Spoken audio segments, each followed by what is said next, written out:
20,000 people die of cancer every day. This translates to 8 million deaths every year, 500,000 of which are Americans. At the beginning of the last century, 1 person out of 20 would get cancer.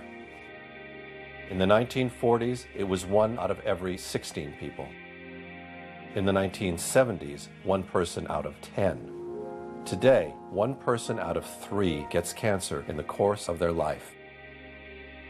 Over 1 million Americans are diagnosed with a new cancer every year. All these people suddenly plunge into a dark tunnel that will dramatically change their life for many years to come. Faced with an apparently endless chain of medical tests, examinations, second opinions, medications, new tests, surgical operations, support therapies, and follow-up checks, they find themselves at the complete mercy of the disease.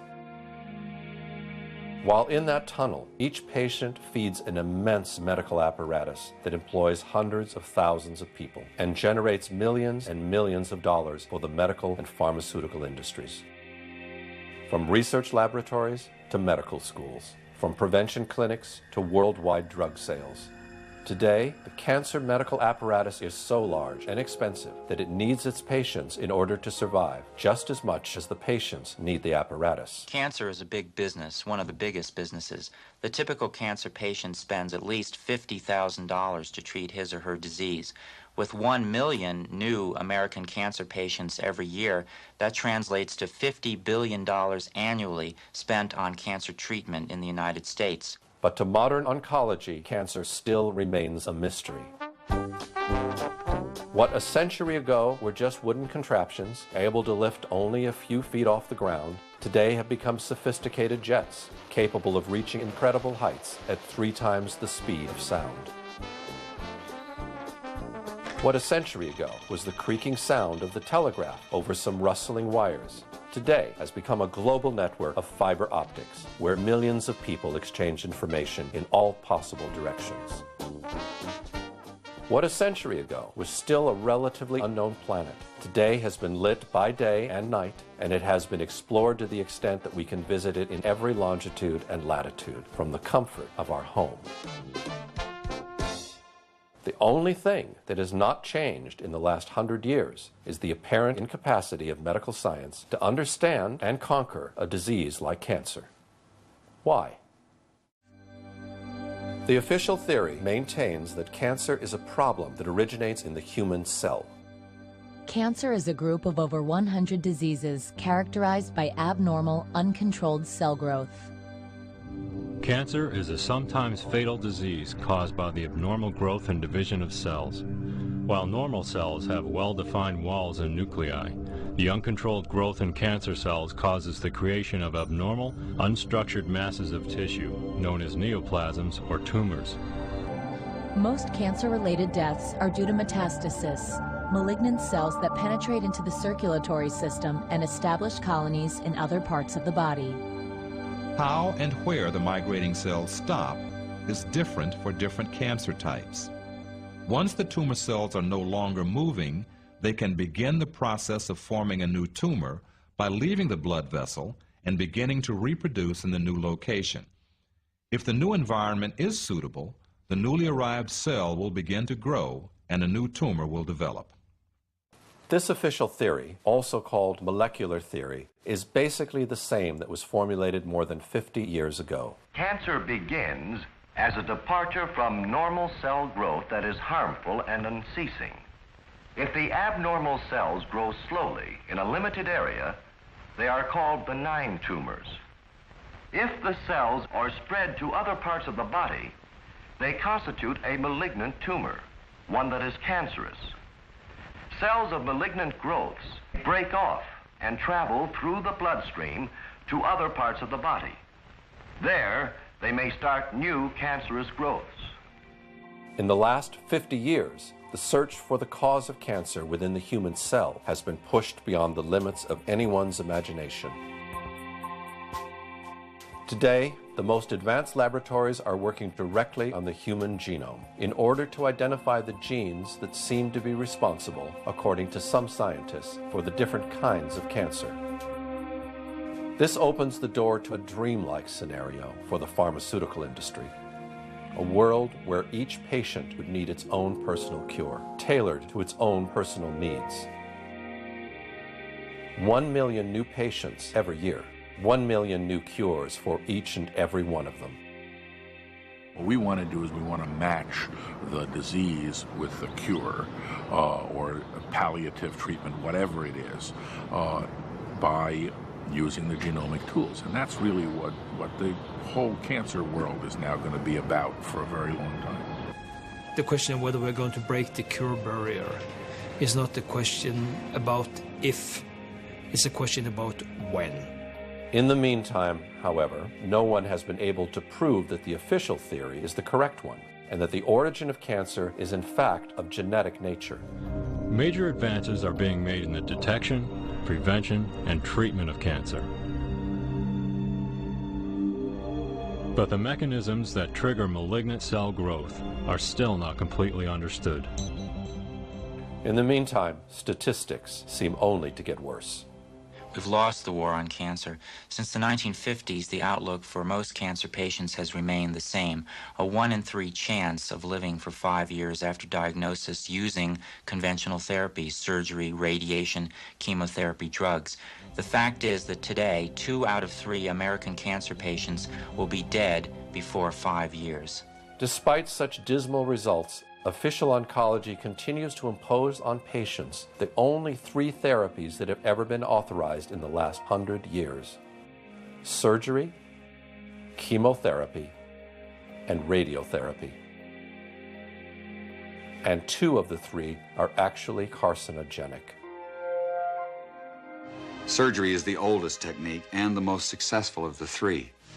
But surgery is useful only when the cancer is localized, a minority of cases. Patients also fear radiation's dangerous side effects. One of these is that radiation can actually cause cancer. The use of radiation remains controversial even in medical circles. As much as we could work with her, say on a math problem, she was not comprehending it. It would take a long time to get like a worksheet done. Parts of Elizabeth's brain weren't there anymore because of the radiation, that it had killed that part of the brain. So the part of the brain that was responsible for memory was gone. Chemotherapy is designed to kill cancer cells throughout the body. It is highly toxic, however, and it also kills healthy cells. Today, chemotherapy is often given in combination with surgery and radiation. Your typical chemotherapy agent will certainly cause tiredness. There is a risk of sickness, but there are very good anti-sickness drugs these days that can control that. Chemotherapy frequently causes taste change. It can cause a sore mouth. The first side effect that many people ask about, however, is hair loss. In fact, many chemotherapy drugs are carcinogenic.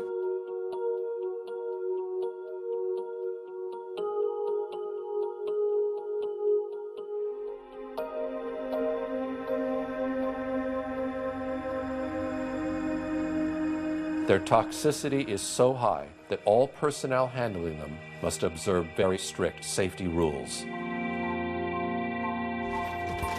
Their disposal calls for total destruction and incineration of anything that comes in contact with them. Some of these drugs remain partially toxic even after incineration beyond 1800 degrees Fahrenheit. But there is something new about chemotherapy that's been emerging of late. Many women who undergo chemotherapy for breast cancer describe unsettling changes to their memory and concentration. Researchers at the University of Michigan Comprehensive Cancer Center say this phenomenon is very real. Women have complained of cognitive changes that have occurred during the time that they've been treated for breast cancer for a long time now.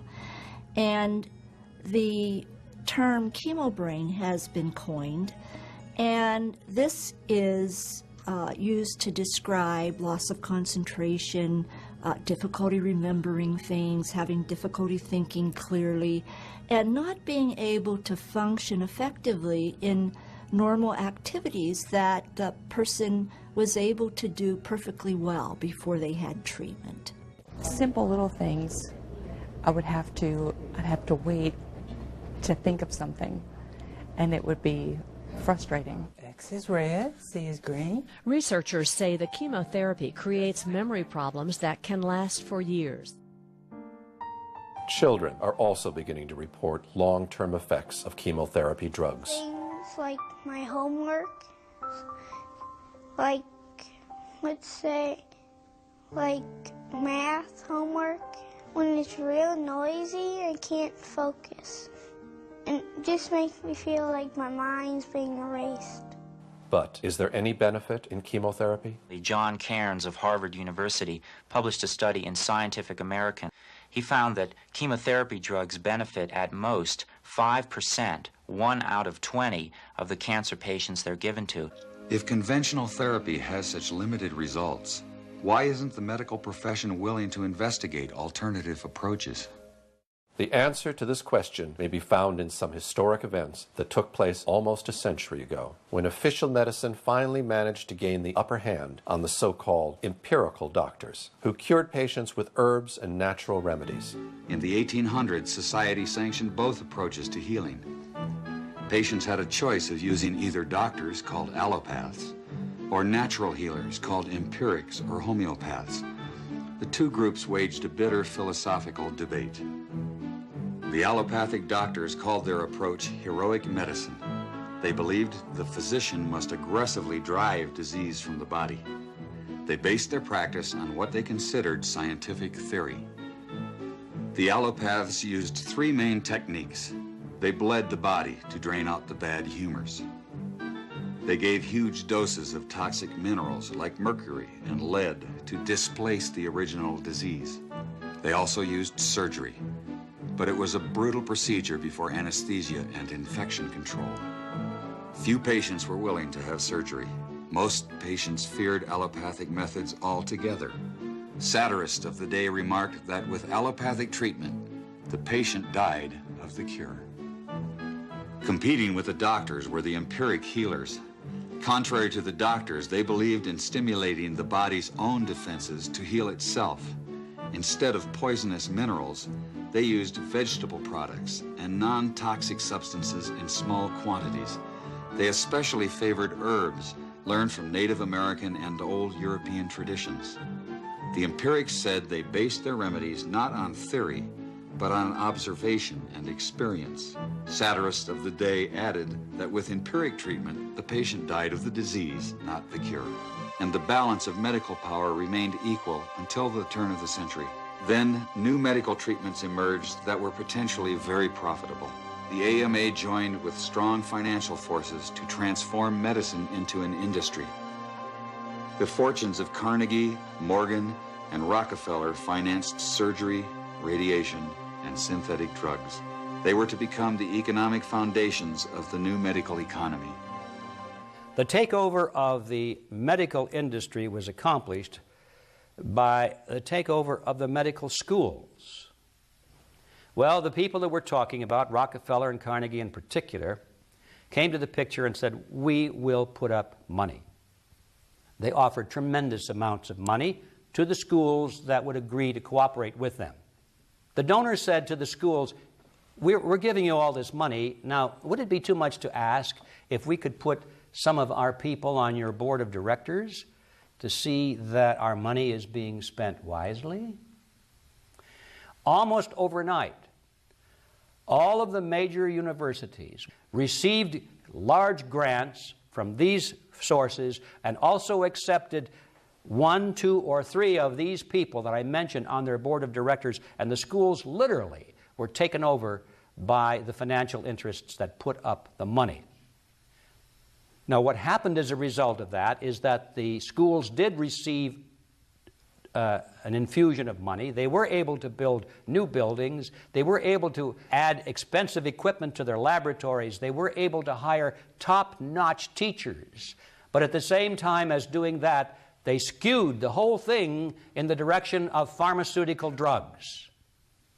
That was the efficiency in philanthropy. The doctors from that point forward in history would be taught pharmaceutical drugs. All of the great teaching institutions in America were captured by the pharmaceutical interests in this fashion. And it's amazing how little money it really took to do it. Surgery became viable with anesthesia and infection control, and doctors advocated expensive, radical operations. These in turn produced the need for a large, lucrative hospital system. Radium fever swept medicine. The price of radium rose 1,000% almost overnight. Another costly technological industry entered the hospital system. A drug industry grew out of the booming patent medicine business.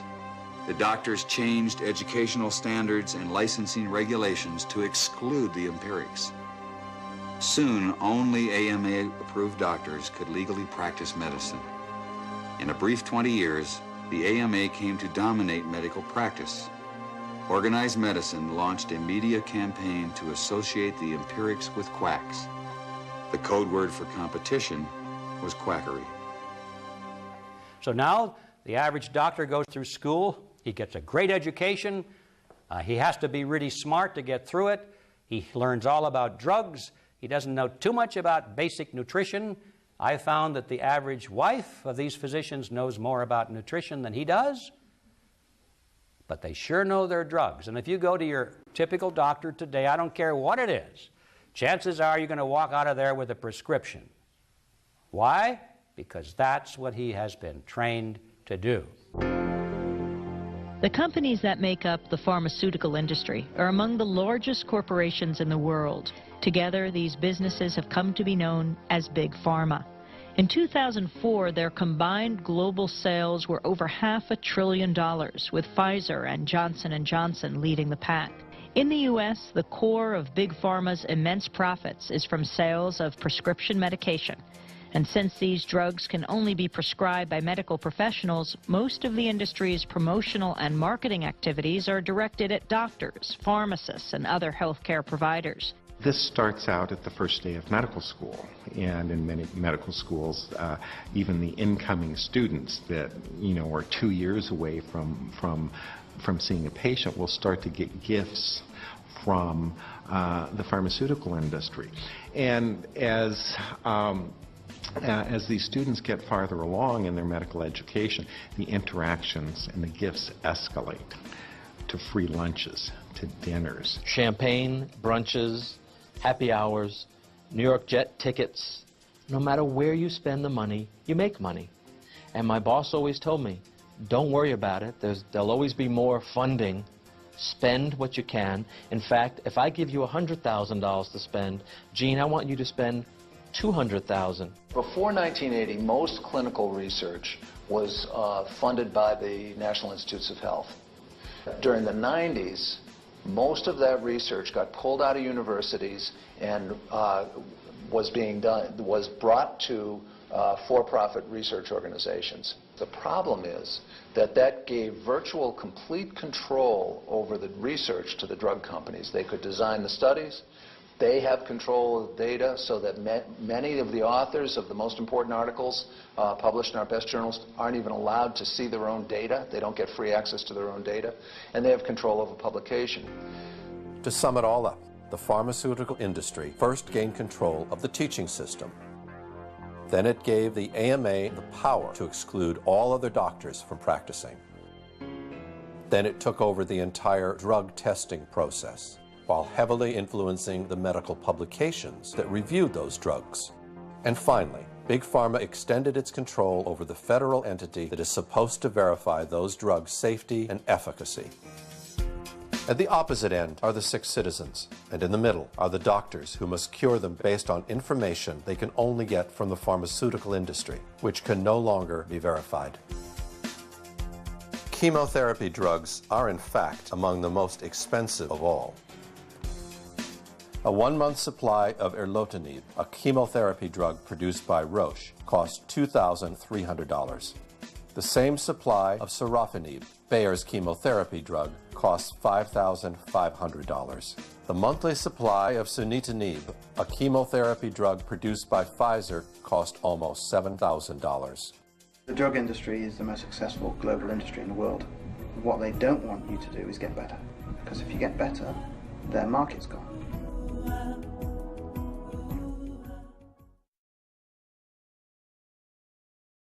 Fear. Its darkness causes humanity to make awful choices. With dreadful power, fear can rule our lives and paralyze lofty hopes and dreams in an instant. A global affliction, and deployed all too often by those intent on inflicting control over the masses. Fear preys on the most vulnerable among us. Fear sells, and nowhere is fear peddled more shamelessly than in the fields of medicine and human nutrition. Fear anesthetizes us. It coerces us, making us believe that we can do little on our own to prevent or treat disease, and forces whole nations to kneel at the altars of the drug industry.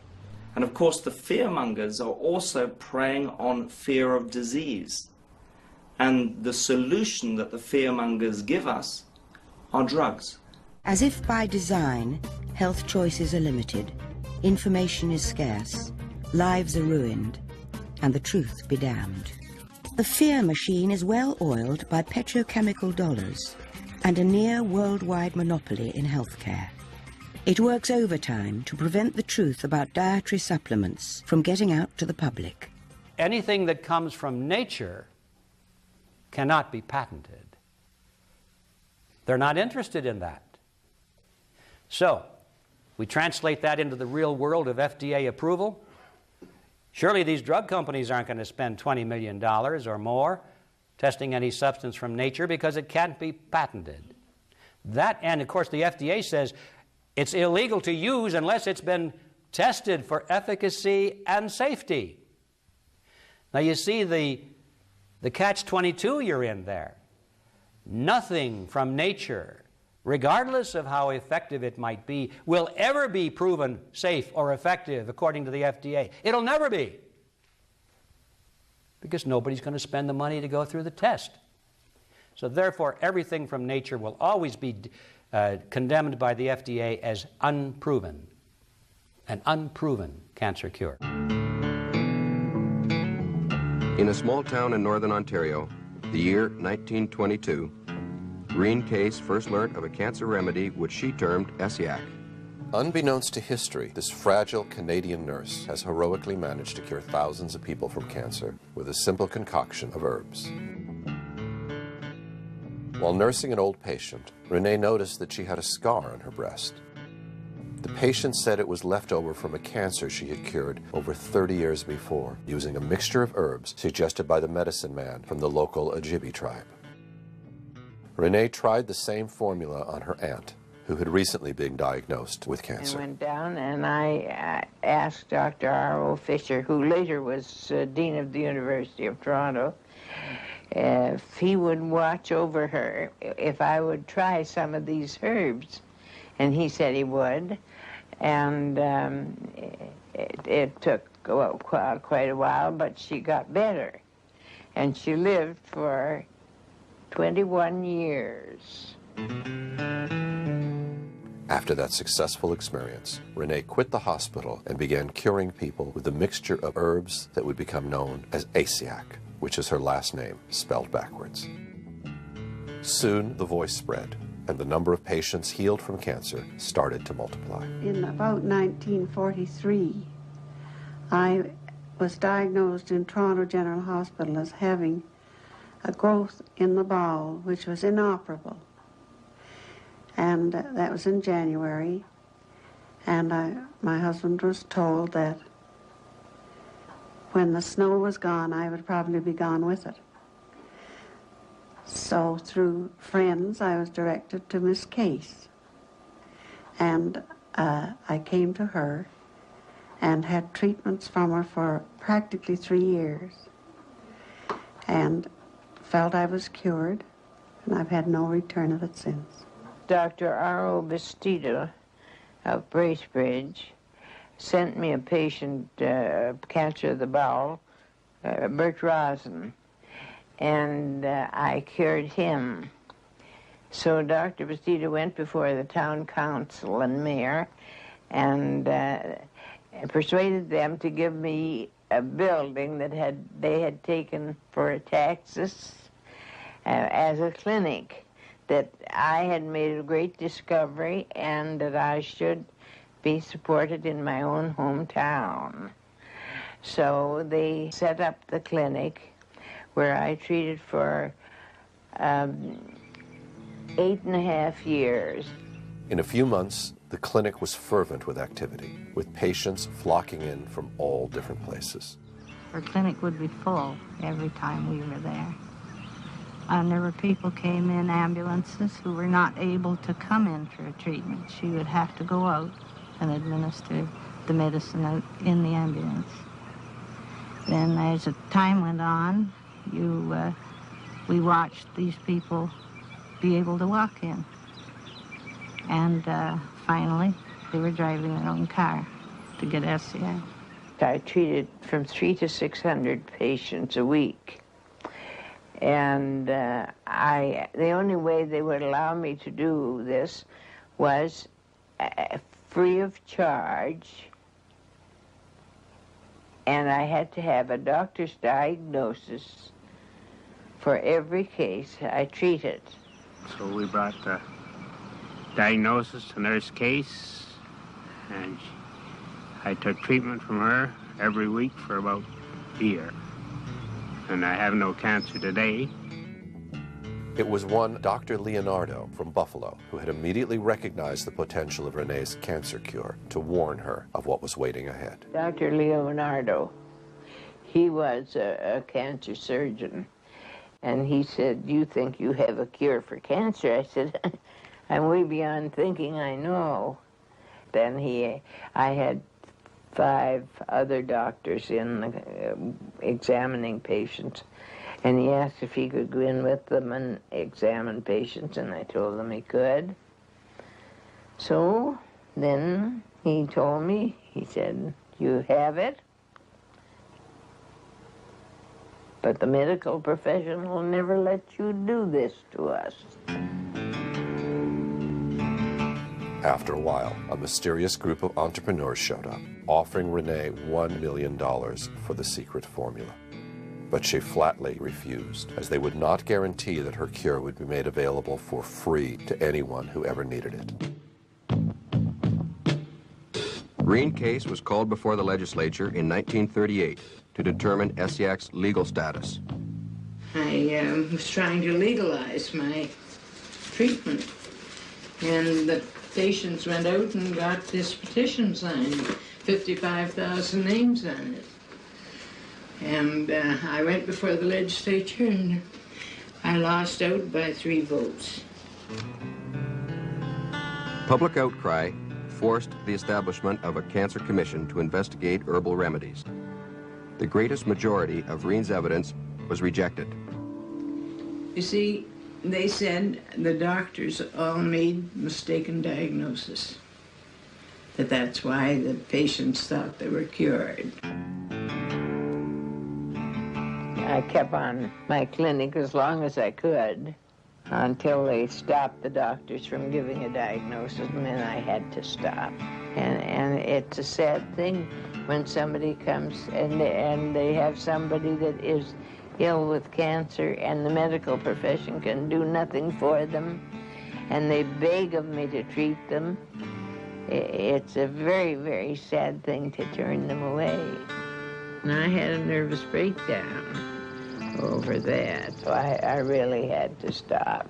I don't see how they can refrain from recognizing it, because if you have the proof, you have the diagnosis from the doctor, you have the pathological findings, and you find you have the living patient to show that they are still alive after the medical profession has given them up. And yet they refuse to admit that it is a cure. After she recovered from the breakdown, Renee started again from scratch, brewing the herbal mixture and curing patients in her own basement. I have to grind them. I used to get them already ground. Soon the authorities began harassing her again, having her arrested more than once for the most preposterous reasons. But the fame of ASIAC had already crossed the border, as one day Renee received an invitation to scientifically test her herbal remedy from a clinic in Massachusetts. About 20 years ago, 1958, here in this lavatory. Its director was Dr. Charles Brush, who was also President Kennedy's personal physician and a close friend. Undertook to study the effects of a drug or an herb called ASIAC. And we found that it was non-toxic and did have effects in help in the treatment of cancer. And as a result of this... At that point, Dr. Brush recommended ASIAC to be tested for toxicity in order to be approved by the FDA as a possible cancer cure. But once the herbs arrived at Sloan Kettering, one of the most important cancer research centers in the country, the process somehow got bogged down by inexplicable delays and eventually never came to a conclusion. The results that I reported to Reen case were studies in sarcoma 180 in the mice in which we were looking not only for possible primary inhibition of the tumor, which did not occur, but also for regressions. And there was a very small percentage in a small group of regressions, but we never had the opportunity to confirm this and to see whether we could obtain better results. Nevertheless, ASIAC was not approved by the FDA, exactly as predicted by Dr. Leonardo 30 years before. Further attempts to legalize the cure were made by different groups of patients who went as far as suing the medical authorities for denying them a possible cure for cancer. Permit them to have ASIAC. They're asking to be given the right to use ASIAC since orthodox medicine no longer has any answers for them. You can't burn a cancer out of a body with radiation. You can't poison it out of the body without poisoning the body as well. And I feel that nature holds the answer, the only answer for cancer patients, and as such, we should have it. Our constitutional rights at the moment are being denied to us, and it shouldn't even come down to a court hearing. It should be a matter of fact that we have what we want for our body. I have cancer from head to toe in the bone. You're going to try and tell me that if I think there's something that's going to give me a little bit of life, that I'm not going to try it? But the response from the medical authorities has always been the same, even at the cost of looking foolish for the ridiculous excuses they often had to concoct to resist its approval. If we release Laetrile and ASIAC and Crobizin and so on, I can give you a very long list. You'll have a very wide choice. Then, when there is something effective, how will you know which to choose from? In fact, someone thought better to prevent ASIAC from being used in the future by doctors who may eventually respond to a higher calling of their conscience. As it's well known in the state of California, the state legislature actually made it a felony for a doctor to use any than the accepted methods of treatment for cancer, and they named them in the legislation: surgery, chemotherapy, radiation, and cobalt. And when doctors are hemmed in like this and their very livelihood is threatened, they're not going to be anxious to step out of line. Exhausted and frustrated by the endless fight, Renee simply returned home and went on treating patients on a personal basis until the day she died in 1978. 1 year before that, many of her cured patients convened on her 90th birthday to thank her for what she had done for them. Ex-patients and supporters arrived in Bracebridge, Ontario. They came to help Reen celebrate her 90th birthday. They have experienced the benefits of ASIAC. Many of the people here feel they owe their life to Reen.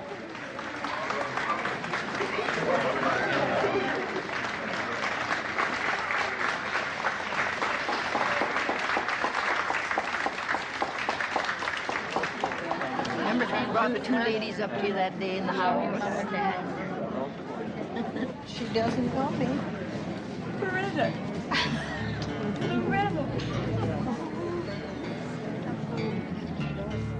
I have given my life for it. I couldn't give any more than that. God's been good to let me live this long, to see it used.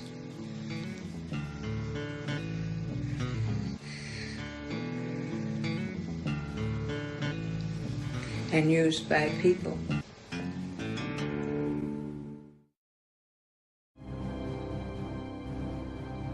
Very similar to Renee's story is the one of Harry Hoxsey, a Texas businessman whose father had passed on to him an herbal formula that would reveal highly effective against cancer. Unlike Renee, however, Hoxsey was very wealthy and was a natural-born fighter who feared no one.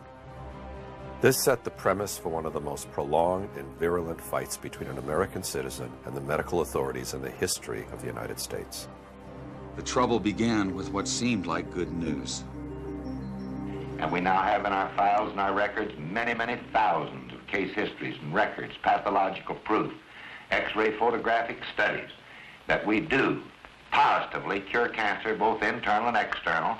I give you names, times, dates, names of doctors, names of institutions. The doctors labeled Hoxsey the worst cancer quack of the century. But Hoxsey's supporters called him an effective healer, persecuted by a medical trust. But up to now, they have never proven that this treatment don't cure cancer. The ex-coal miner with an 8th grade education became a legend in his own time. According to the Hoxsey legend, the remedies were discovered by his great-grandfather experimenting on a sick horse. As the story goes, John Hoxsey was a veterinarian whose prize stallion got cancer. He put it out to pasture to die. But 3 weeks later, the tumor had stabilized. He observed the horse eating unusual plants, not part of its normal diet. Within a year, the horse was well. So John Hoxsey began to experiment on animals with the herbs, and he added other popular home remedies. He claimed success and passed the formulas down through the family, who eventually used them on people. Hoxsey said his father was the first to try the medicines on people.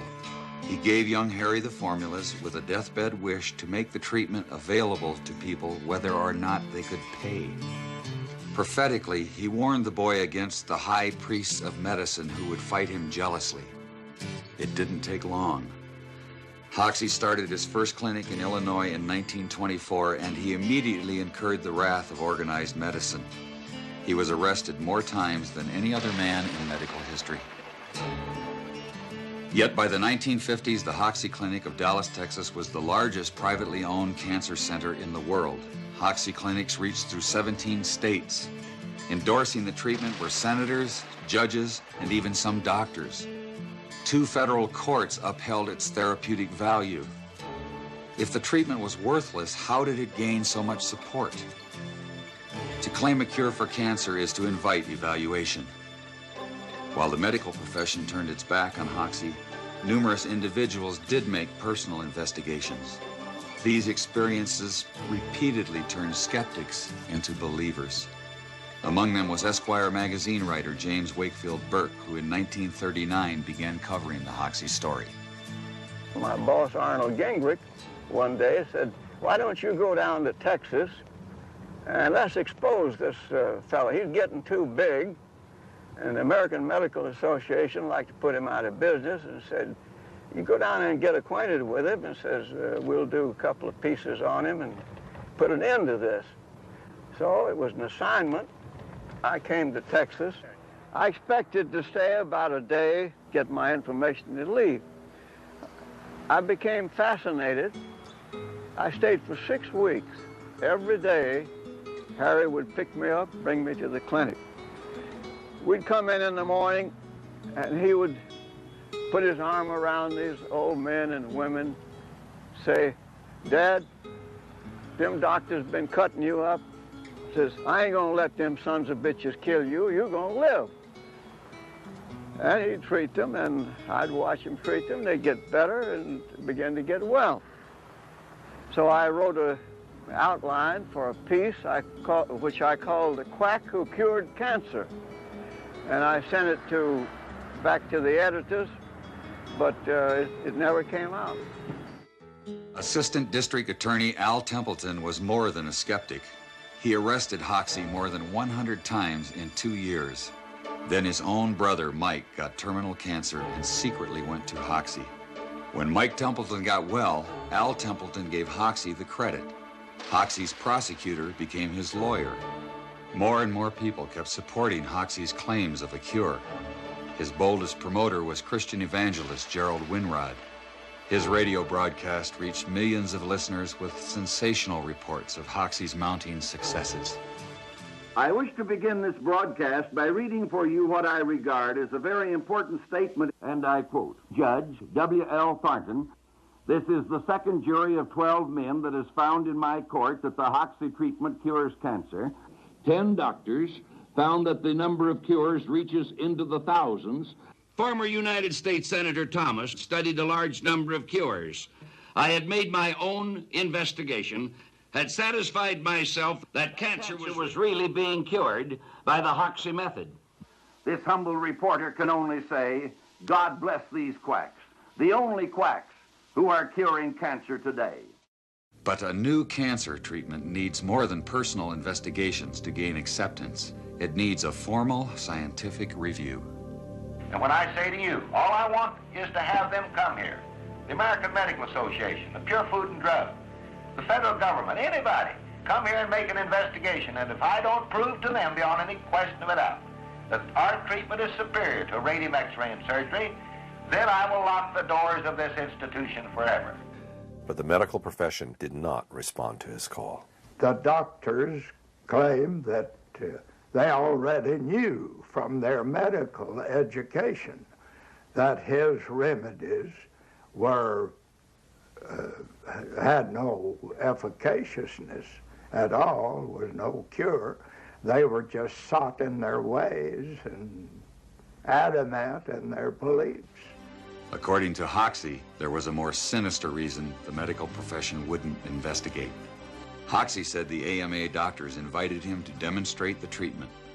Among them was Dr. Morris Fishbein, editor of the influential AMA journal. According to Hoxie, the day after his successful demonstration, a high AMA official asked to buy the rights to the formulas. The alleged offer would have given all rights to a group of doctors, including Dr. Fishbein.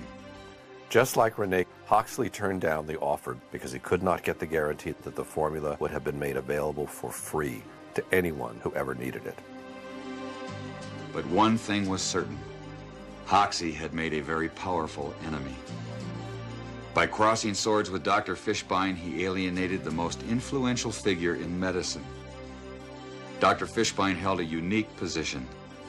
As journal editor, he controlled the main income-producing organ of the AMA and thus the organization. He also published the accepted standards of medical practice. After the Chicago incident, Dr. Fishbein blackballed Hoxie by branding him a quack in the journal.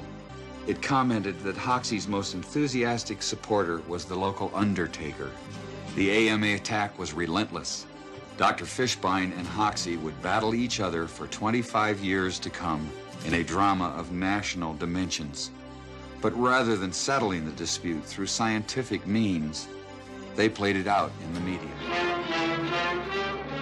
At the association's headquarters in Chicago, vigilant against quackery is Dr. Morris Fishbein. There is no serum, drug, or combination of drugs that we know that will definitely cure cancer. When Hoxie approached the National Cancer Institute for an investigation, the agency refused. The NCI said his medical records were incomplete. Hoxie said doctors refused to supply necessary records because of Dr. Fishbein's influence. The government concluded it would be a waste of public funds to investigate. Having struck oil in Texas, Hoxie offered to pay for a test himself. His challenges were putting Dr. Fishbein under public pressure, and the doctor fought back hard in the public arena. But when he wrote blood money for the Hearst Sunday papers, he went too far. Hoxie sued Dr. Fishbein and the Hearst newspaper empire for libel and slander. He didn't seem to stand a chance. The nation's most notorious quack faced a who's who of American medicine. Surprisingly, Harry Hoxie became the first man ever to win a judgment against Dr. Fishbein and the AMA. Dr. Fishbein had to resign from his post at the AMA. But the Hoxie-Fishbein trials held an even more shocking revelation. Dr. Fishbein admitted in court that Hoxie's supposedly brutal pastes actually did cure external cancers. The most dangerous external cancer is melanoma. It can spread rapidly through the body. Doctors advise extremely radical surgery. Even so, melanoma is often fatal. We have more positive proven cases of melanoma in our records and our files and the patients to talk to that have been cured in this institution than any institution in the world, and that's a broad statement, but we have the facts to back it up. Hoxsey went as far as producing his own movie to make his voice heard from the medical profession. It would be an innovation to men of the medical profession if, instead of devoting so much time and money to court trials, sniping tactics, and smear campaigns, they would come to the clinic, do some investigating, check into our methods, speak to some of our patients. Then they would understand why our treatment has been as effective and, in most cases, far more successful than anything they've had to offer as a solution to the cancer problems. But instead of accepting the invitation, the medical establishment escalated the war. Mildred Nelson has directed Hoxsey's clinics from the beginning. But he was never investigated except in a criminal type of a way to see what he might be doing wrong. The Food and Drug have always been famous for harassing the Hoxsey patients. Go to people's houses, take their medicine when it was delivered to them, talk to them, tell them they were doing wrong. But when the government couldn't stop Hoxsey in court, the FDA decided to take unprecedented action. Sufferers from cancer, their families, physicians, and all concerned with the care of cancer patients are hereby advised and warned that the so-called Hoxsey treatment for internal cancer has been found on the basis of evidence presented by the FDA to be worthless treatment.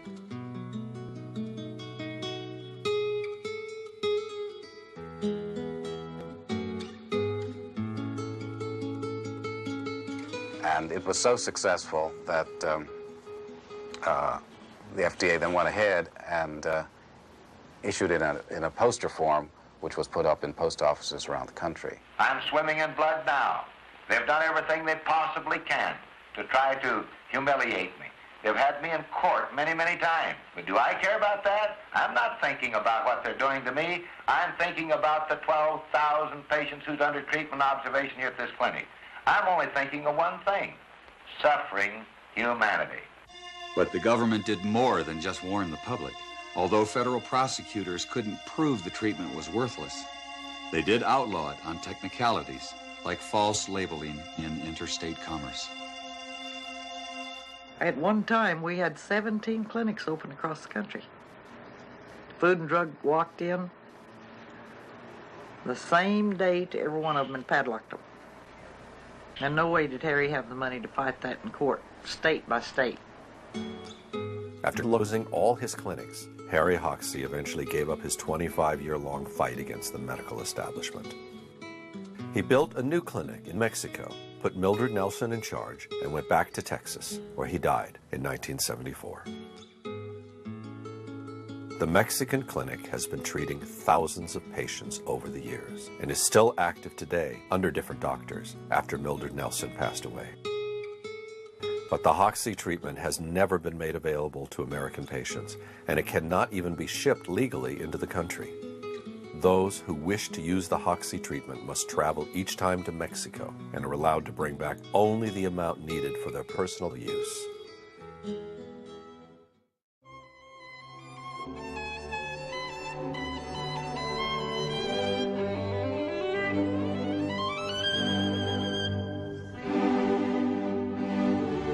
All the diets, the health food principles, and the nutritional concepts that we share today have a single father, Maximilian Gerson. Dr. Gerson was the first to ever suggest that good health depends primarily on a healthy nutrition. Born in Germany in 1881, Max Gerson was inspired by the figure of Ignaz Semmelweis, the Hungarian doctor who discovered that in order to avoid infections in pregnant women, physicians simply needed to wash their hands in a chlorine solution. Prior to receiving his doctorate as a medical student, Max Gerson suffered from severe and repeated migraine headaches, leaving him essentially unable to function for days. After 2 years of experimenting, Dr. Gerson was able to eliminate his migraines completely by eating only certain raw fruits and vegetables. By 1918, word was spreading about the Gerson migraine diet. But on one occasion, a patient returned with an observation. Not only had the migraine been relieved, but his skin tuberculosis also disappeared. The astounding news spread like wildfire. In April 1924, famous lung specialist Dr. Ferdinand Sauerbruch offered to do a clinical trial with 450 incurable skin tuberculosis patients. At the commencement of the study, Sauerbruch said to Gerson privately that if even one patient showed improvement, he would believe every word of Gerson's treatment. 446 out of 450 patients recovered, over 99%. Dr. Gerson and his wife Gretchen had 3 daughters, Joanna, Gertrude, and the youngest, Charlotte. Of all the children, Charlotte took a special interest in her father's work.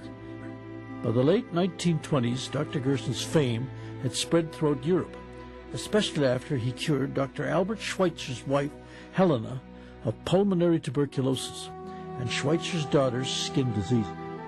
When Dr. Schweitzer was 75 years old, he came to Dr. Gerson with diabetes and was also cured.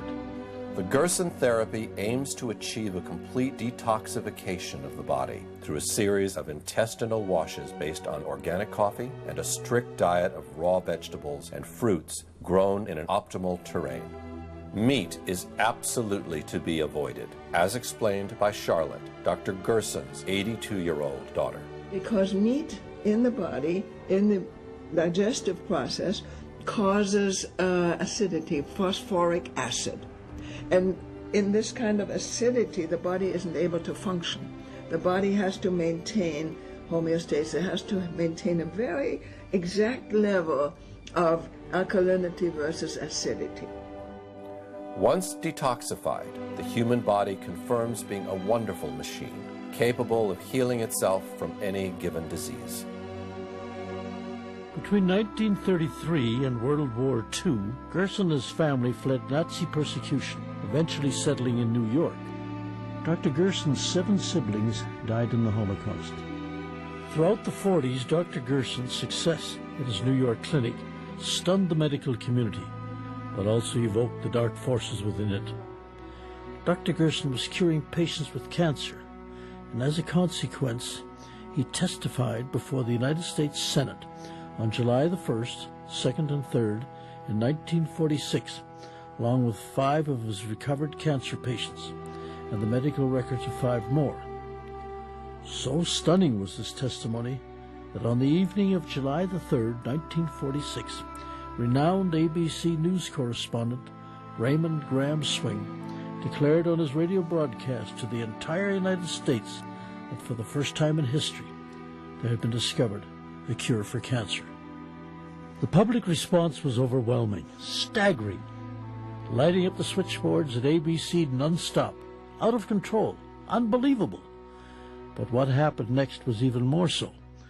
2 weeks later, Raymond Graham Swing was fired from his position at ABC that he had held for over 30 years, and the Pepper-Neely Anti-Cancer Bill of 1946, document number 8947, now gathers dust in the archives of the United States Printing Office. Behind it all, it wasn't hard to see the hand of Morris Fishbein and the AMA. Fishbein had already been in a long struggle with Gerson, since the German doctor was the first to ever denounce the dangers of smoking, at a time when the largest advertising contributor for the AMA was in fact Philip Morris. In a repeated national survey, doctors in all branches of medicine, doctors in all parts of the country were asked, "What cigarette do you smoke, doctor?" Once again, the brand named most was Camel. Yes, according to this repeated nationwide survey, more doctors smoke Camels than any other cigarette. Max Gerson was ostracized from the entire medical community, who labeled him a quack, continuously attacked him and harassed him. I was investigated 5 times. What do you mean by being investigated, sir? From the AMA. They investigated you? Yes, 5 times. Every time they come, I show them, here the patient you sent home to die, cured. Other patient you sent home to die, cured. Next patient, you sent home to die cured. What are you going to do? You don't look like the type of man that's going to give up at this point. No. How could I give up, Seth, when I see these wonderful results? That's impossible. First, I write the cancer book. And in that cancer book, I will bring in as many cases as possible sent home to die. So that every physician hears the cancer can read it. And I will have it translated in many languages. It took Gerson 10 years to write the book, which presented 50 fully documented terminal cases he had cured with his therapy. Yet Gerson found no major publisher willing to release the book in the United States. At that point, he was totally and forever banned from publication in the United States. Why was the American Medical Association so opposed to the Gerson therapy? I think all the medical associations were opposed to the Gerson therapy. Here comes a new approach, a nutritional approach, an effective approach. The medical pharmaceutical industry, if it even wants a cure for cancer, since there's so much profit in this disease, certainly does not want the cure to be a nutritional one. Dr. Gerson spent the rest of his life secluded in his New York apartment, where he kept curing patients with the same therapy that in the meantime was being forbidden all over the United States. This is where Dr. Gerson was up until the day of his death, where he had a clinic, where he saw patients, where patients recovered from cancer, where he documented so many recoveries, yet those recoveries are not available to the public. Those published articles have been published in Europe, but have not been allowed to be published in American journals. Why? The reason for that is the fact that it's not a patented medicine, and it's not an expensive medicine. I mean, this is the crux of the matter. This is a natural therapy that allows people to take control of their own health and not require drug intervention. If the Gerson therapy were permitted inside the United States, and I believe that it should be, we would see a dramatic decrease in deaths from cancer. I would estimate the fatality rate would go down by at least 50%, very possibly more so. Exactly like Mildred Nelson, Charlotte Gerson had to go all the way to Mexico to open a clinic to cure people after her father's death. Over the years, the Gerson Clinic has seen a continuous flow of patients from all over the world. The medical records from over 1,500 patients are available to anybody who wishes to examine them. Further, any physician is heartily invited to come to the Mexican hospital and visit and see a patient there, or visit with the patients, and with their permission, then they would have access to their medical records. But the medical establishment kept ignoring the call, while officially continuing to deny the validity of the Gerson therapy. Dr. Dean Adele, whose popular radio and television programs... A fixture in American television, Dr. Adele has been representing the voice of official medicine on national television for many years. I don't think the Gerson's therapy has ever cured a terminally ill patient. People get very confused by this. If you think of basically what's in Gerson therapy, you really wouldn't expect it to cure cancer. But people, sometimes cancer cures itself. There is a rate of cancer, it goes away by itself. Some people didn't really have cancer, it was a misdiagnosis. In 1986, I was diagnosed with pancreas cancer, which had spread to my liver, gallbladder, and spleen.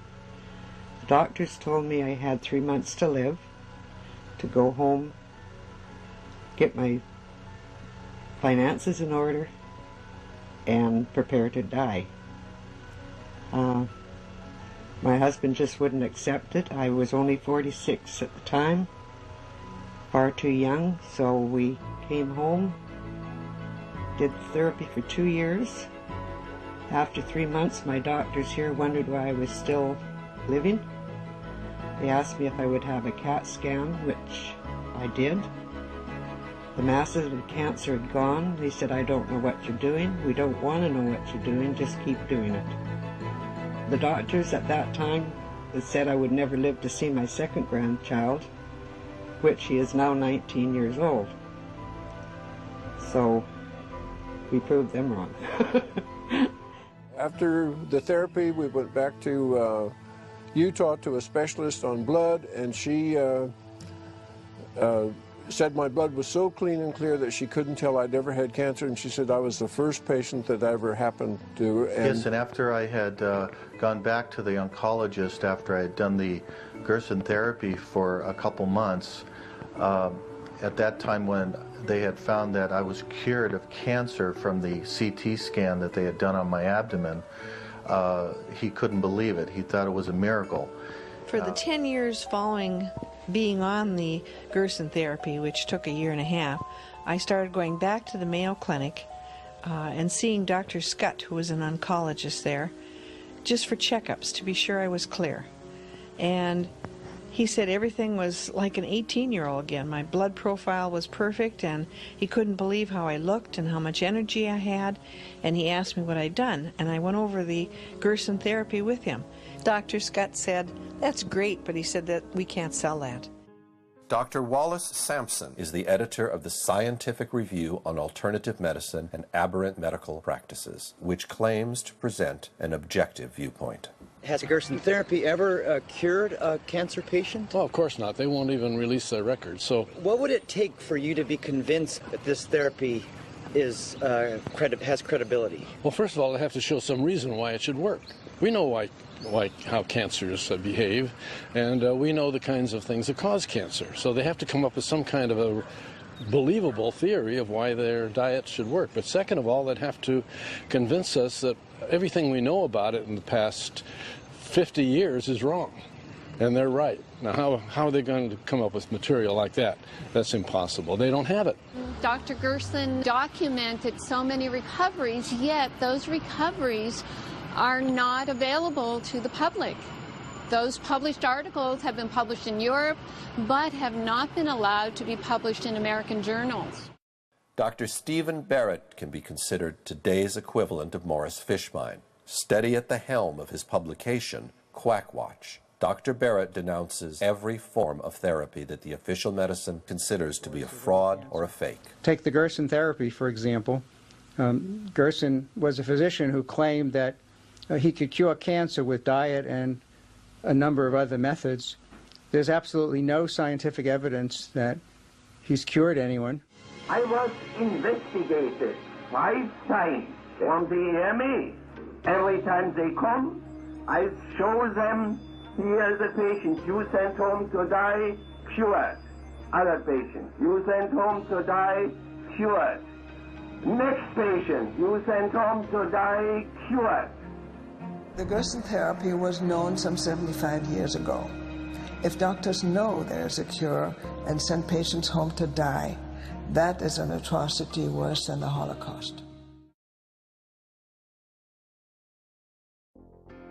Dr. Gerd Hammer is the founder of the so-called New German Medicine. Dr. Hammer believes that each cancer is the consequence of a deep psychological trauma that was not completely resolved by the individual, manifesting in a specific kind of tumor for each kind of trauma. Despite the large popular movement in his favor, despite the support of many other doctors from all over the world, and despite the scientific evidence presented by Dr. Hammer, the medical institutions have never undertaken a serious evaluation of his work and have proceeded to revoke his license instead. Since then, European authorities have been continuously harassing Dr. Hammer, until one day he was arrested in Spain simply for having advised other citizens on the curative method they should follow. Dr. Hammer ended up spending 19 months in a French prison. Today, Dr. Hammer is a free citizen again, but he cannot practice medicine, nor can he promote in any way his theory, which appears to have the potential of helping thousands of people all over the world. In the 1970s, Dr. Ernst T. Krebs perfected the so-called trophoblastic theory of cancer that had been originally proposed by Dr. John Beard 1 century ago. The same theory had been developed and publicized by the father, Dr. Ernst Krebs. According to Krebs, vitamin B17, which is found in the seeds of apricots and other similar fruits, is an effective cure against many kinds of cancers, and especially breast, lung, colon, and prostate cancers. Vitamin B17, also known as Laetrile, has been one of the most popular remedies against cancer since the 1950s, and in the last decade has collected the support of many scientists and oncologists from all over the world. In Italy, Dr. Guidetti from the Turin University undertook a scientific study on Laetrile that showed very promising results.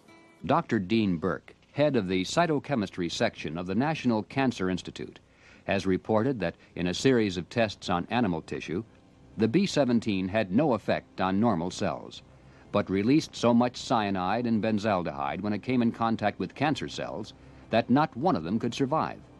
He said, "When we add Laetrile to a cancer culture under the microscope, we can see the cancer cells dying off like flies." Also, Sloan Kettering, the New York-based Cancer Research Institute, seems to have known about the therapeutic qualities of Laetrile for a long time. This was confirmed by one of the foremost cancer researchers of the time, Dr. Kanematsu Sugiura, in a magazine interview published in 1977. As the news began to spread, Sloan Kettering pressured Sugiura to refute his statements, but he refused to do so, forcing Sloan Kettering to officially deny the anti-cancer qualities of Laetrile. Sloan Kettering was later accused of falsifying the research on which they based their negative statement on Laetrile. This was not the only case in the major war waged by the medical industry in the 1970s against Laetrile. Dr. John Richardson, MD, who's now deceased, had a cancer clinic, a very thriving cancer clinic up in the San Francisco area in the 70s when he met Dr. Ernst T. Krebs Jr., had many conferences with him, became familiar with the theory, the science behind it, and began to cautiously use it in his practice. He was losing most of his patients that he was treating with cancer. He went from that to a high success rate almost overnight by using this substance. And so he became very enthusiastic about it.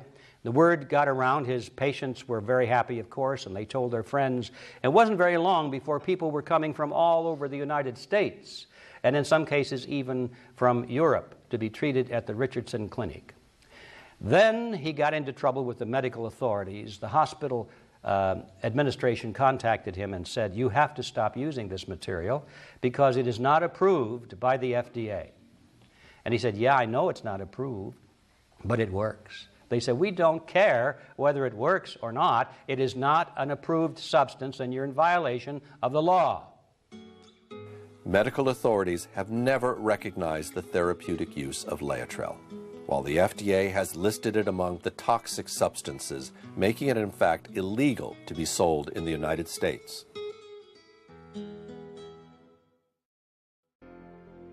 In 1992, Dr. William Lane published a book called Sharks Don't Get Cancer, in which he maintained that shark cartilage has the capacity of inhibiting the growth of tumors. In order to grow beyond a certain size, every tumor needs to build its own capillary system. The creation of new blood vessels is called angiogenesis.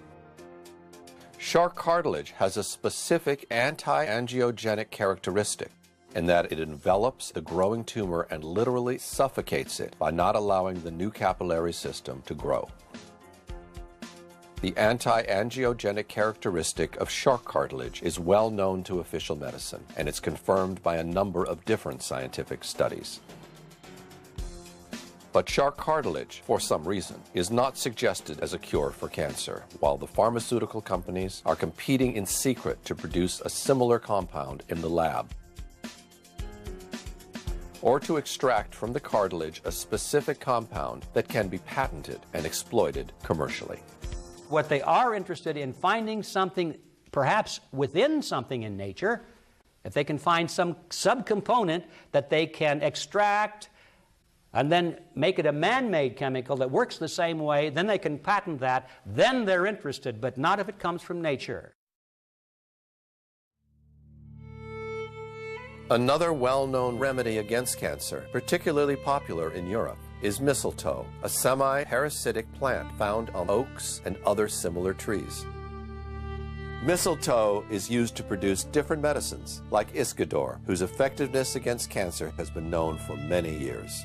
I think it deserves some merit because it's nothing new. It's not a fad. It's been around a long time. It's been used for over 70, 80 years. Austrian scientist and philosopher Rudolf Steiner, the founder of anthropological medicine, suggested the use of mistletoe against cancer almost 100 years ago. This plant has been considered sacred since the times of the Celts, who worshipped it and used it as a universal ailment. In a cancer patient, mistletoe causes an immediate increase in the macrophages, which is normally followed by a regression of the disease. We do know that it has immune stimulatory properties, like if you measure cytokines, you can see them actually go up with using mistletoe. There's components in mistletoe that are actually cytotoxic, meaning it actually can kill cancer cells or it can put them to sleep. In Steiner clinics, Iscador is used as part of a larger program against cancer that includes all the emotional, psychological, and spiritual aspects of the individual. In the United States, mistletoe is almost unknown, but the task of denying its curative qualities has been taken up, in this case, by the British sanitary system, which resorted to the well-known excuse of absence of evidence. The PCT has reviewed the evidence relating to mistletoe in the management of breast cancer, and we have found, and I'm one of the people that's looked at the evidence, we've found that there's no convincing supporting evidence. Recently, American author and actress Suzanne Summers announced that she defeated cancer using mistletoe. You mentioned cancer. Back in 2001, you, on this program, announced that you had been battling cancer. Most people would just go to the doctor and get chemo. You went a different route. How are you now? Well, I just had my killer cells tested, naturally. That's your immune system. And, you know, I've been injecting that Iscador now for 8 years. So I haven't had a cold, I haven't had anything.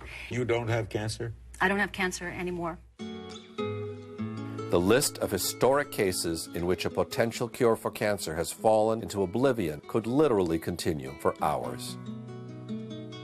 From the vitamin C cure by Nobel Prize winner Linus Pauling, to the infamous Krabiazin by Dr. Ivy, from the molecular cures through the microscope of Dr. Rife, to Dr. Collins' toxins, the dynamics have always been the same. The doctors have been ostracized, derided, or persecuted, without their therapies ever being considered for serious scientific evaluation.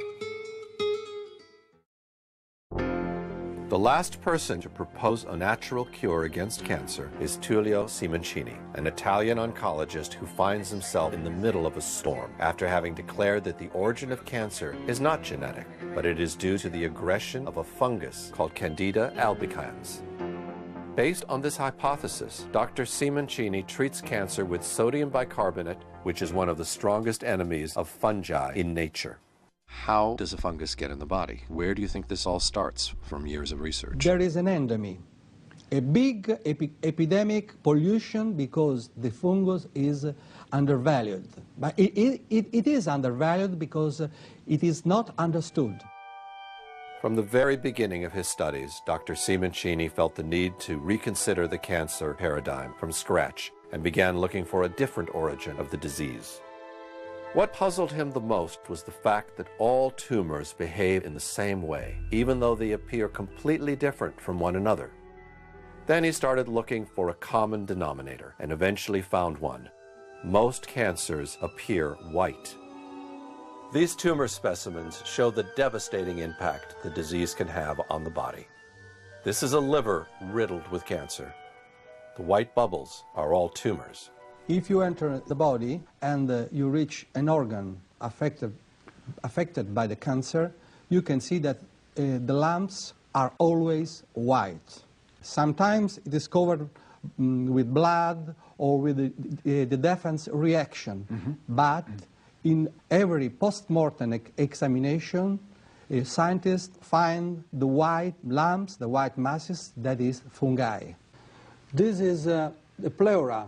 We entered with a camera and look, The pleura should be red, but you can see all the lumps, all the cancer that is white. This is the heart beating. This is a bronchial cancer. Look, we went into the bronchia. Look, they are white. And then in the colon cancer, this is red because there is a little bit blood. I washed it up.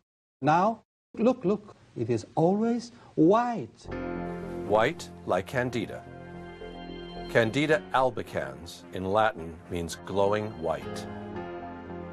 It should be clarified that the presence of fungi in tumors is nothing new in the medical world. All the scientists find in the oncologic world the cancer patients, when they die, they are all invaded by the fungi, but nobody wonders that it is the only microorganism present in cancer patients. Official oncology, however, believes that their presence in tumors is due to their opportunistic nature, which brings them to build colonies wherever they find a suitable environment. This belief, though, seems contradicted by a careful observation of the animal world. Spores from a parasitic fungus called cordyceps have infiltrated this ant's body and mind. As soon as she is discovered by the workers, the ant is taken away and dumped far away from the colony. It seems extreme, but this is the reason why. After a while, the fruiting body of the cordyceps erupts from the ant's head.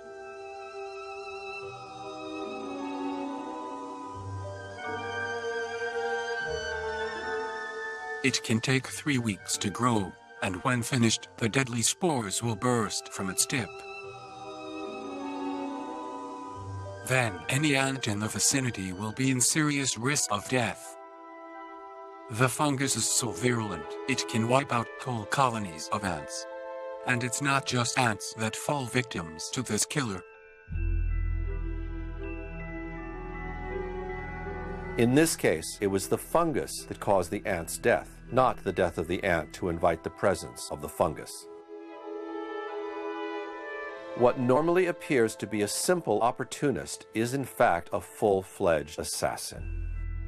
Allora viene il dubbio, non sarà che viene prima debilita l'organismo e poi nel momento in cui la si vede è il momento della massima invasione? Chi ci dice che sia solamente un post hoc? Il fatto che ci sia è un dato di fatto, il fatto che sia un post hoc è un'interpretazione. Not all infections are bacteria. There are also the fungi. Viruses, smaller. Fungi, bigger. And fungi are the connecting point from the microorganism and the animals. So they can enter in a body like microorganisms, and they can aggregate once they are inside, and they can build a big mass that has the power of an animal. Candida is a very familiar fungus, known especially to women, who sometimes experience an infection in their sexual organs. The vagina is a muscular canal that leads from the outside of the body to the uterus. The warmth and moisture of this canal create a perfect environment for microorganisms to breed. For example, bacteria called lactobacilli, which are naturally present in the vagina, coexist with a yeast fungus called Candida albicans. Normally, the lactobacilli create an acidic environment that keeps the natural yeast population in balance. However, when conditions within the vagina change that either decrease the numbers of lactobacilli or decrease the acidity, these yeast fungi begin to multiply.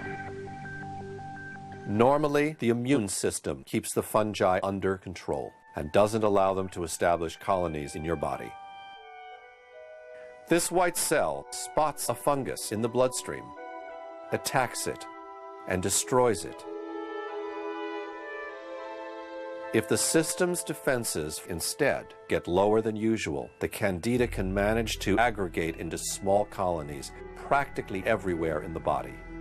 Il momento in cui un fungo entra dentro il tessuto, la parte interna dell'organismo, si chiama la candidosi intima, evoca una reazione di tipo immunitario cellulare che porta alla formazione del tumore. Il tumore secondo me sarebbe quindi l'insieme dell'invasione fungina più la reazione cellulare che l'organismo mette in campo. Far from being a wild, uncontrolled cellular replication, according to Simoncini, the growth of a tumor is a lucid and desperate reaction from the organism in an extreme attempt to reject the intruder. By the same token, Dr. Simoncini believes that metastases are not cancerous cells that leave the primary tumor to go start a new one somewhere else, but small groups of fungi belonging to the primary tumor that fall into the bloodstream during biopsies or during a regular surgical operation. These runaway fungi settle in a new environment and prepare to take advantage of a weakened organism to establish their new colony. Once this propagation has started, it becomes necessary to restore the immune system to its maximum potency as soon as possible. If the patient is given chemotherapy instead, this only accelerates the destruction of his natural defenses, as the drug kills indiscriminately cancerous and healthy cells. While possibly prolonging the survival by a few months, chemotherapy makes it impossible for the organism to recover its defense capabilities, making it bound to succumb, sooner or later, to the multiplying fungal attacks.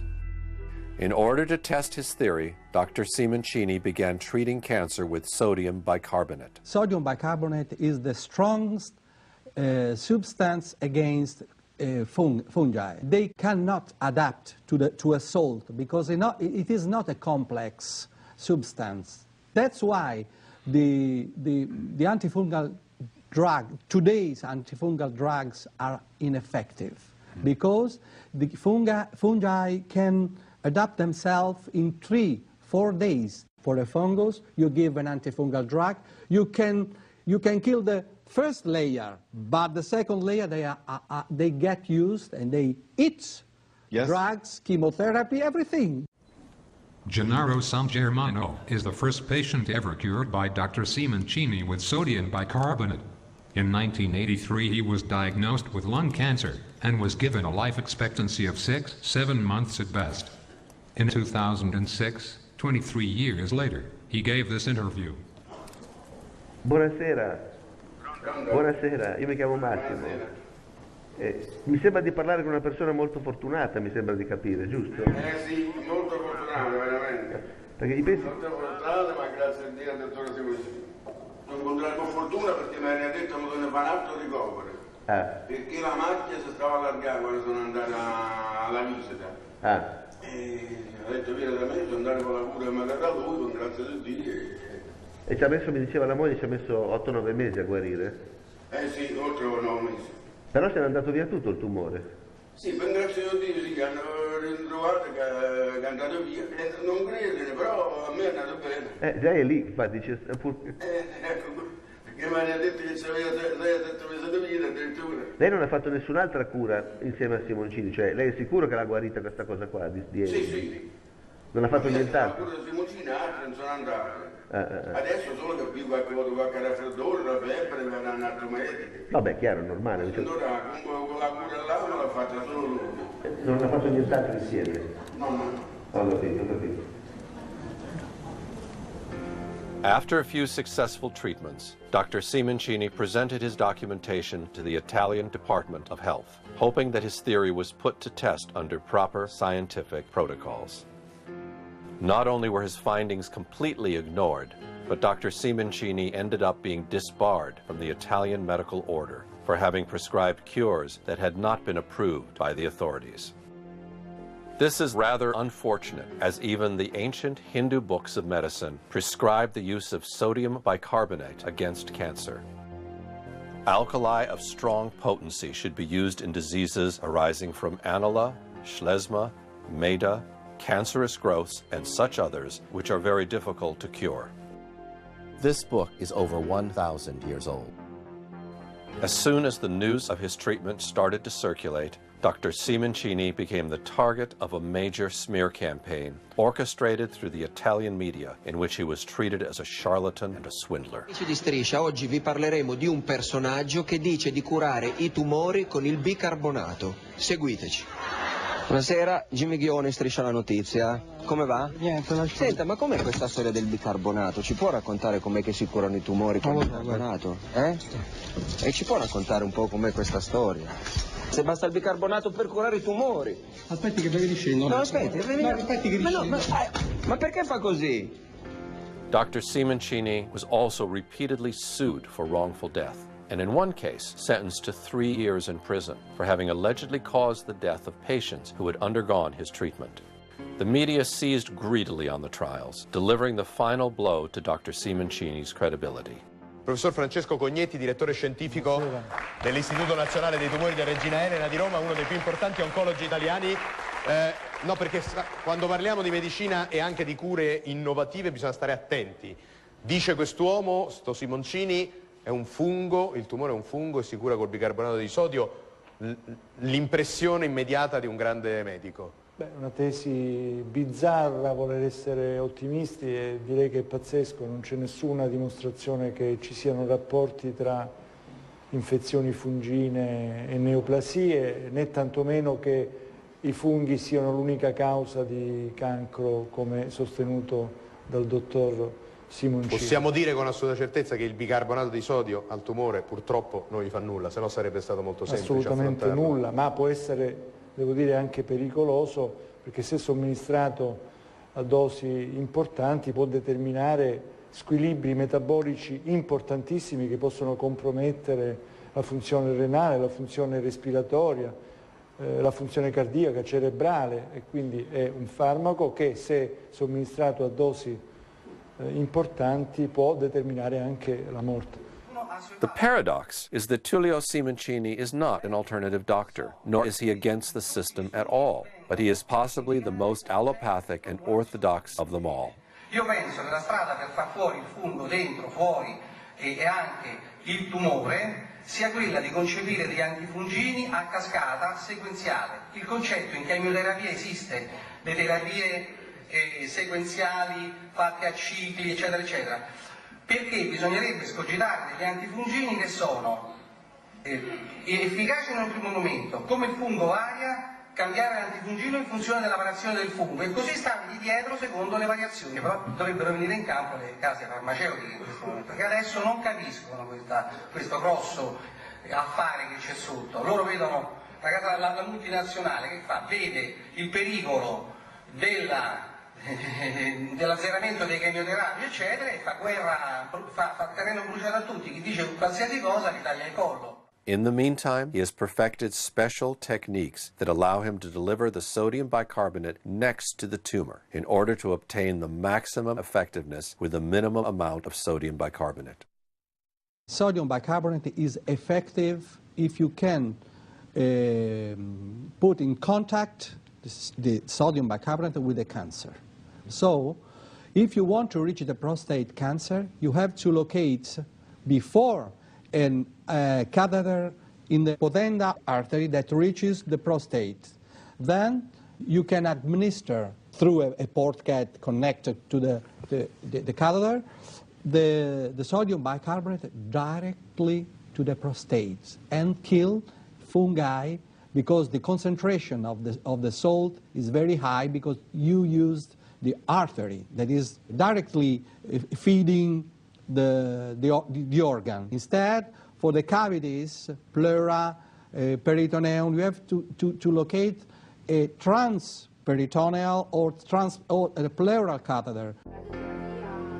Although considered only anecdotal material and not scientific evidence, there are now dozens of fully documented testimonies which appear on Dr. Simoncini's website that seem to support the validity of his innovative approach to cancer. This therapy you're talking about, sodium bicarbonate delivered directly into the tumor site, I wonder where the harm is. Seems like a very harmless therapy. It isn't a potent, dangerous medicine. No, it's not dangerous, because there is a remote possibility of infection, but there is the life on the other hand. And then there are some type of cancer. Breast cancer doesn't need of the catheter. Bladder cancer, brain cancer, breast and bladder cancer with the sodium bicarbonate can heal in 99% without surgery, without chemotherapy, without radiotherapy, and let the organs there. Dr. Simoncini believes that also skin cancers are caused by a fungus and treats them with regular iodine tincture. In some cases, patients have reported even the nastiest melanomas to fall off within weeks, like simple scabs. And the cancer is gone? Totally gone. For the first time, I feel like I got my life back again. Not every cancer, however, can be treated with the same effectiveness. Bone cancers, for example, receive hardly any blood at all and are very difficult to reach with the proper amount of sodium bicarbonate. Different techniques, in some cases, can be applied. The last testimony is from someone who found himself on both sides of the fence at the same time. A doctor who got cancer. Io mi chiamo Carmelo Lombardo. Di mestiere? Mestiere faccio il medico. After the removal of a primary tumor in the bowel, Dr. Lombardo learned he had some metastasis in his liver. Just before undergoing the liver surgery, he learned that he had also developed a metastasis in each of his lungs. Ormai avevo detto, vabbè, quando sono stato operato dai miei cari non l'ho detto, però pensavo di avere se no 1 anno e mezzo, 2 anni, forse. After returning home, Dr. Lombardo found out about Dr. Simoncini's therapy and chose to use the ports that had been prepared for the chemo to introduce the bicarbonate solution instead. Ah, quindi lei aveva il port per la chemio e invece l'ha usato per infilare il bicarbonato? Sì, per il bicarbonato, sì. E il port dove ce l'aveva esattamente? Il port ce l'ho all'altezza della seconda costola, precisamente hanno incannulato la carotide interna e raggiunge la cava superiore. After a few cycles of sodium bicarbonate, a CAT scan revealed both tumors had disappeared from his lungs. Con esame fatto con mezzo di contrasto e senza contrasto non si apprezzano lesioni né di tipo primitivo né di tipo secondario. Lei ha un messaggio da dare ai suoi colleghi medici? Di qualcosa? Ai colleghi medici sicuramente, io dico la frase che dico sempre: la verità a volte è davanti alla punta del nostro naso, ma è talmente vicina che non riusciamo a metterla a fuoco, quindi a vederla. Quindi cerchiamo, e poi un'altra cosa, la verità non esiste una verità. La verità non è qualcosa che tu puoi pensare di possedere, la verità è ricerca. La verità la trovi soltanto se ampli i tuoi orizzonti, se allarghi il tuo modo di vedere.